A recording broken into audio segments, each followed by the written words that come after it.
We're here for the first episode of the Press Box Sports Show, brought to you by Saultsports.com. I'm your host, Jay Houselander, my co-host, Tony Bonifera. How are you today, Tony? I'm great, Jay. Excited to be here and excited to kind of get started on this. And Next thing you're going to talk more about, because I'll be honest, I've only made one game, and it was actually this past weekend in the preseason because of all the high school sports we've been covering. But the Soo Greyhounds. Let's talk a little bit about the Soo Greyhounds. Just made a big acquisition this past week. Can we talk a little bit about that? Yeah, so we could do our own show on the Greyhounds. I feel like I have, it's nice to kind of get back in with them, and I have the role of the penalty box employee. I have the visitor box, usually, right? I have the ever important job. For those of you that don't know, is when there's a penalty called, I have to open the door, but then I have to shut the door. So it's very, very important. At the right time, because if it's a second late, you're going to hear it, right? Yeah, you know what? Funny story about that. So, one of my first games I ever did, my first season ever doing it. It was a playoff game. Craig Hartsburg was the coach of the Greyhounds, and they were playing. I think it was Saginaw at the time, and Saginaw had three guys in the box. Right, there were three penalties called. So when that happens, right, there's the two players have to stay in the box. You can't allow someone out of the box when the penalty expires because it's still 5-on-3. And then if you let someone out, it would go to 5-on-4, even though it's supposed to say 5-on-3. So you have to keep that person in the penalty box until there's a whistle, and then the person can go out, right? Sorry to interrupt. In the email, Abby sitting beside you would probably yell and scream at you if you don't do it right, too, right? Damn right. So I'm sitting in the box, though, and I know this. I know this rule. I mean, I've been a part of this rule forever, right? Playoff game, the energy's just, everyone's just, you can just feel it. I look up at the clock, I see, 2, 1, I yell, 91, you're on. I open the box, out goes the player, while the Greyhounds are on a 3-on-1 going the other way. What does the ref do immediately? Blows the whistle, stops the game, because I let the person out of the box early, and Craig Hartsburg, the look he gave me from across I thought I was dead. I can just. Did he ever confront you? Oh no, he never confronted me. No, I've talked to him since, and he's never brought it up. I don't know if he knows it was me, but the Hounds ended up winning that game, thank God. But oh my goodness, so yeah, that's you. There's a little more stress. You also get to chuck the puck over the glass when they lose the puck too, don't you? That's taken a lot of time to kind of get the hang on the puck toss. We talk about that a lot, but yeah. So the Soo Greyhounds this year. It's funny. They're in first place. They have 28 points, and this is a young hockey team. And sorry to interrupt, and the division is very tight. It's so tight. Again, we have our sheets here. It's only, I think, how many points? The Hounds have a lot. Seven points from top to bottom. The thing about the Hounds this year is the Hounds have a really strong top line. They have a really strong second line, but their third and fourth line are these younger kids. And they're unreal. Like they're playing lights out right now. They're one of those teams that I can see in the next 2 years. Remember that team a few years back when Zach Sinishin was on the fourth line and he had like 40 goals as a fourth line center, or a winger. Sorry, Zach Sinishin, a fourth line guy with 40 goals. Before COVID, they might have had the Memorial Cup here, and that was the team. Same thing. I see this team kind of developing. I mean, you're looking at some of these young guys like. Savard, Boudreau, Kluche, Mignosa. There's just so many of them. And so you got Andrew Gibson, who's a defenseman with the Sioux Thunderbirds. We talked about. You got Gibson, who, I was talking actually to a couple OHL scouts because one told me this, so I kind of went to a couple other people and asked them, and they said that if he was playing, he said that Gibson. The only reason Gibson's not in the OHL is because he's on the Greyhounds. They said if he was on any other team in the league, with the exception of maybe London, he would be in the OHL. But it's the Greyhounds' depth on the blue line right now. It's the Greyhounds' depth. That's the point. Their depth is unbelievable. And there's a couple players I wanted to kind of talk about quickly about the Greyhounds. One guy that's fans seem to love him or hate him is Kalisti, right? Robert Kalisti.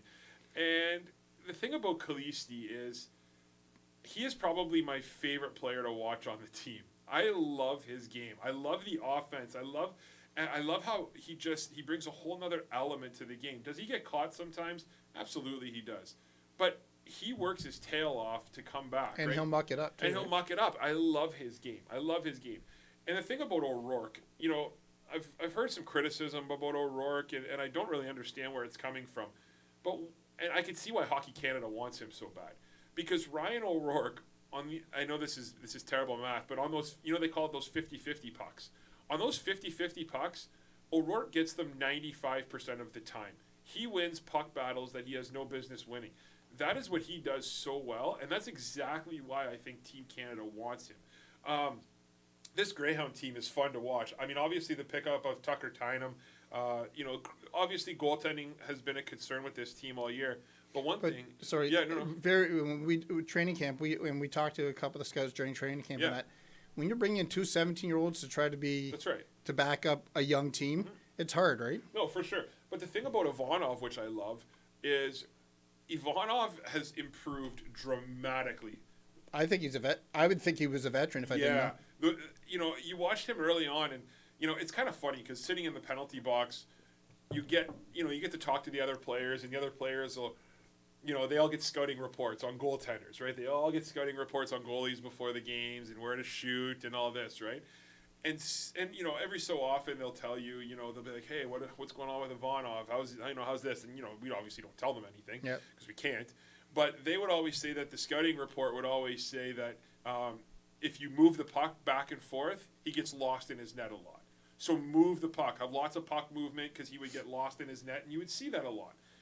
I'm telling you, Jay, over the last month, I know he's been working on that all season because I would go to the gardens and he'd be the only guy on the ice with the coach and they'd be working on this. And but over the last month, my goodness, his placement in net has been unbelievable. He's played really well. I really liked his game, and I hope that this pickup of Tynum, I hope it doesn't kind of bring him down at all. I think that this is an unbelievable opportunity. And Tynum, for speaking about him, he played on Niagara. Struggling this year, not a great year. Guy had a 900 save percentage playing for a team like Niagara this year. But coming back off that injury because exactly. The other advantage is, and like Peter Ricci wrote about it and everything else is, I don't want to say the advantage from the injury, but the advantage that we've been really bashing the pandemic. Yeah. He got to recover during the pandemic, right. so that's the one thing for that, right? And I'm excited to see him. I'm excited to see this team. I don't want to sound too optimistic, but I think that this deal is a sign that, hey, we might go for it this year. I mean, why not? Exactly. Why not us? I think that's the attitude that they have. It's very close. Nobody's expecting it. Nobody's expecting it. No, there's not really, outside of London, there's not really that team right now. Erie was a big favorite preseason, but what happened to Erie? One of their players got called up to the A. He's been playing in the A all year, and their other stud made the NHL. So now Erie's having a bit of a year. I love what the Greyhounds are doing this year. I love the way they play. I love the grittiness. One of my favorite teams to watch in a number of years. And again, I know I said it earlier, the depth of this team, you have guys sitting out right now who should be playing. And like that's Tyler just the way it is. sat out on the weekend. I don't know if he's hurt. I don't know if he's hurt or not. I thought he was hurt. But because another example, another local boy that doesn't you don't see local boys a lot of times on the Greyhounds. Yeah. Connor Toms does not look like a rookie out there. No, Toms has been playing. The thing about that defense is, and I've heard these knocks too, right? I've heard some knocks on Holmes. I've heard some knocks on Toms. I've heard knocks on these guys. Look who these guys play with. These guys play with O'Rourke and Kalisti. Those two offensive defensemen are unbelievable. Guys like Toms, guys like Holmes, they have to play more of a defensive style because they have to, compensate for them. And that's their role. Exactly. And that's why the Greyhounds are doing so well, because everyone is kind of playing their role. I think if Holmes and Toms needed to take that up more of an offensive role, they absolutely could. That's just not what they need to do right now. Exactly. And another one we haven't really touched base on, but been invited to the U.S. camp is Dickinson. Signed his entry-level contract during training camp with St. Louis, but that's another, I say, kid. In front of that net, he'll take punishment. He'll do whatever. Yeah. And he's a great player. But to me, he's a blue collar player. Like he's not flashy anything, but puts pucks in the nets and he'll battle. I mean, him, Kearns, Karche. Karche likes to muck it up. That's one thing I like about him. Kearns, that's a whole other conversation we can have about this, the spite of Kearns by Team Canada. which is laughable. Guy has more points than any Canadian-born player. He doesn't even get an invite to the camp. Like, anyway, that's We could get there. I think that's going back to me. That's politics a lot of times, right? yeah.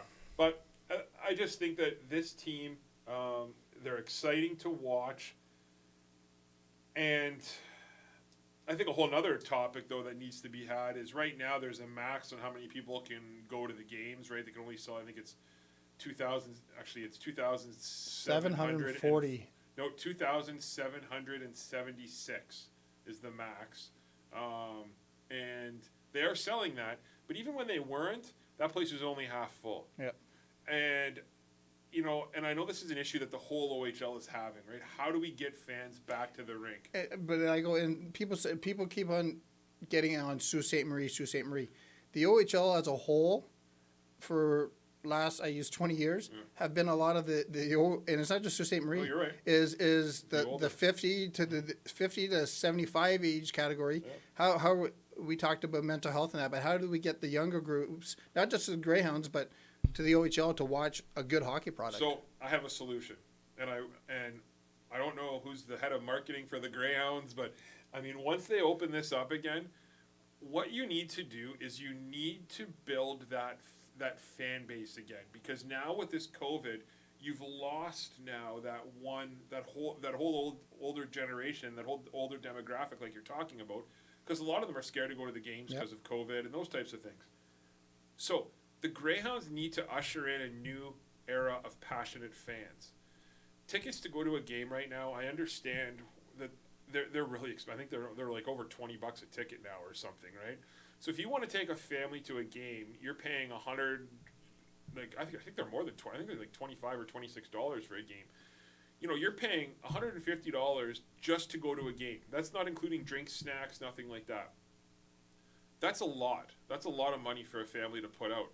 They need to go back and they need to charge $10 ticket day, or they need to have a cheap ticket day. Do you remember when? And I don't think they do it anymore, but right now with COVID it's a little different. But when all this goes and we're back to normal or whatever normal is going to be, is the last half hour or 45 minutes before a game, you could walk up and, like you say, get the cheaper tickets. The cheaper tickets. But they need to do that because they need to generate this young fan base to replace those fans. Then, have that for a couple of years or have that for a year. Get people hooked onto the product again, because you have an amazing product right now on the ice.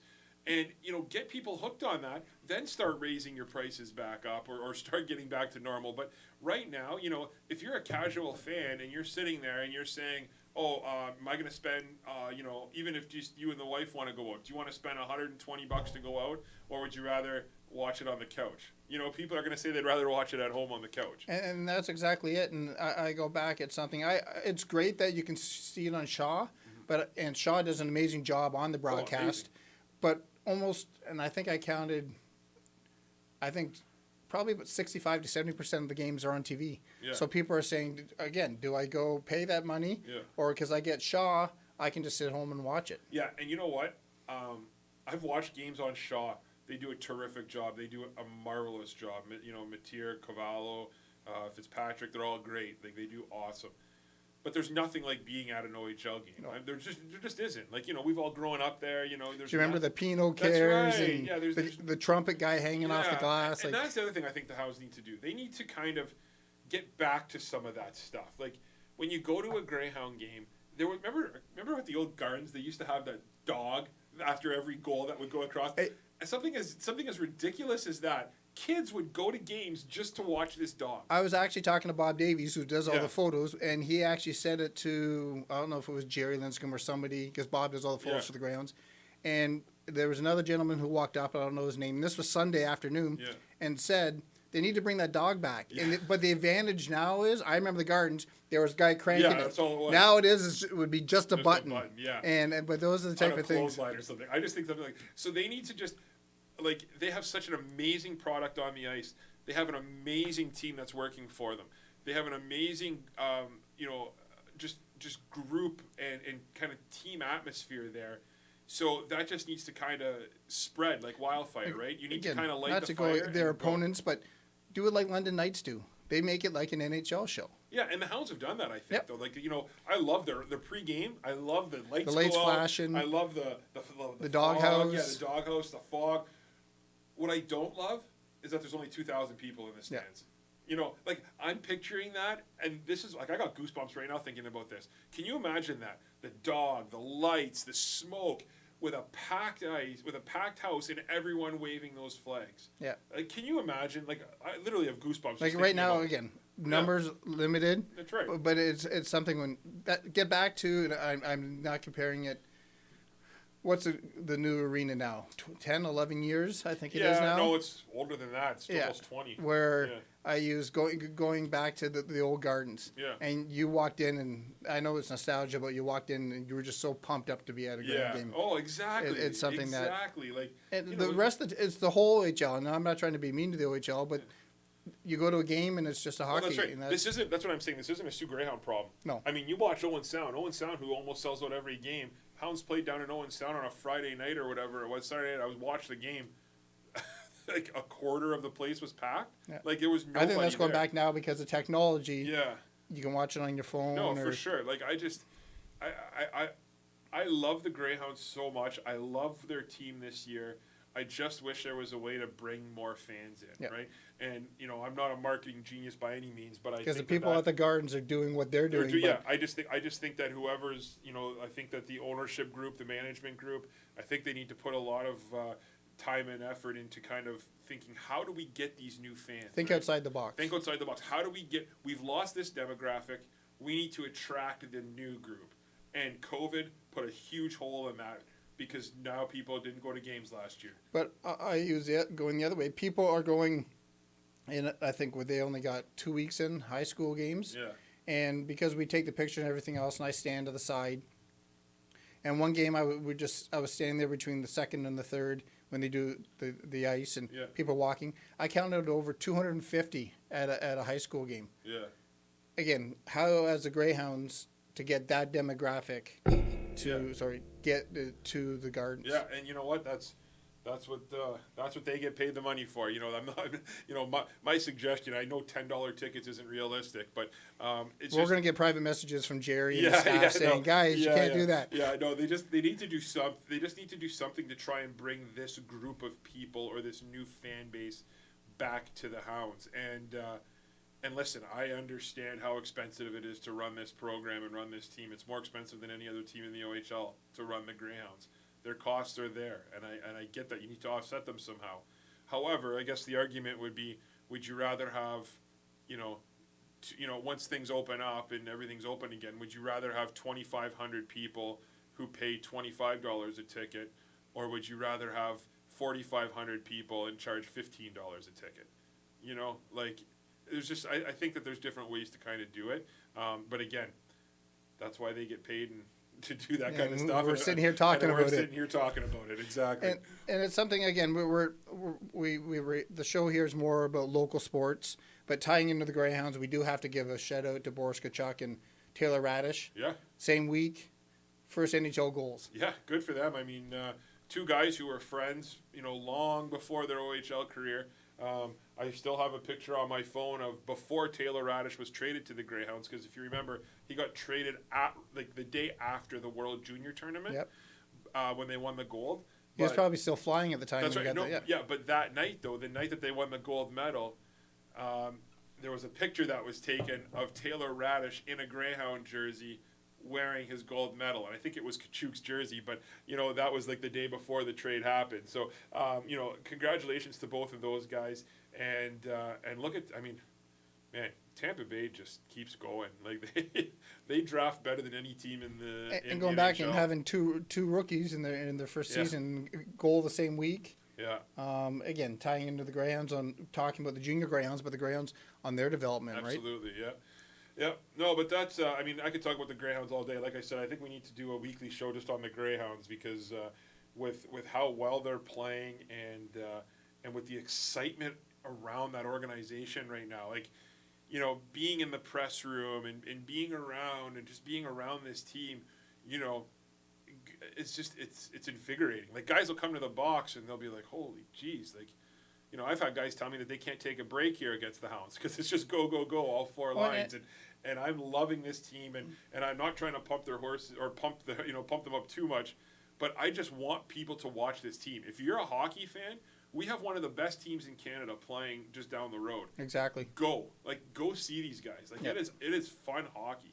And that's where, again, the 2,700, but it's something, even during these times of this season, to do, like, again, I don't know how we can do it, but I go the other way, is the cinema's open. Yeah. Why not? And we're allowed to go sit in the cinema. Yeah. Have watch parties or do something and that's not the Greyhounds, but just to pump up hockey. I'll tell you what, Chuck's Roadhouse up on, Chuck's here in the Soo. They have everything. I know, not to give them any free promotion or anything. But NHL and Greyhound games, isn't it? No, but Greyhound games, it's like $4 beer. And I didn't even know that they had games on there. But the Hounds played a few Thursdays ago on the road. And I went out with my bowling, because I bowl on Thursday nights. So we went out for a beer at Chuck's after the game. And there was 25, 30 people up there just watching the Hound game. So there are people that are invested and like get out and support. And that's where 2776 or 67 you said that are allowed. That's right. And going in there, we were there Sunday because being media and you're doing the box. And I was talking to Bob Davies before he went down and shoot all the photos, and like Bob was saying, it looks so empty, and it's not on the Greyhounds. No. It's on the restrictions of the province right now. Yeah. But it doesn't have the hockey atmosphere, and I know right now they can't do a lot for that. Yeah. But the players, like Bob says, the players are excited. They're loving what's happening because Bob gets to hear what's happening between the two benches. Greyhound, to me, as long as Tim Lakenda and Mary Lynn Lakenda are around, the Greyhounds aren't going anywhere into St. Marie. Yeah, I agree. And they just, to your point, the players have that electricity. The fans that are there have that electricity. We just need a few more. That's all it is. Yeah. And that goes. We'll go back the other way with the Soo Thunderbirds. Yeah. The Soo Thunderbirds are starting to, and maybe because I use going. And a lot of the parents are 2 or 3 years younger than me and a couple years older than you. Mm-hmm. They're all going to the games. The grandparents are going to the games. Yeah. The Thunderbird numbers are coming up. Yeah. So it's something.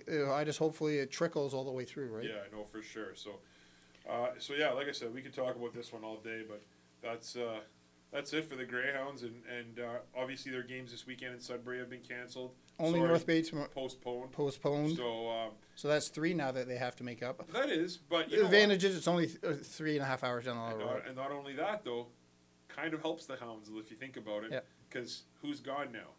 Dickinson, O'Rourke. They're gone to training. They're going to be gone to those camps. I don't know if they would have. I don't know if they would have had them. I don't know if they would. Canada's starting tomorrow. Yeah, so they wouldn't have had them this week. So that's a huge advantage for the Greyhounds that they don't have to play these 2 games now, and now they can play them again. But the only downfall is you run down to North Bay, do 1 game, come home, right? Yeah.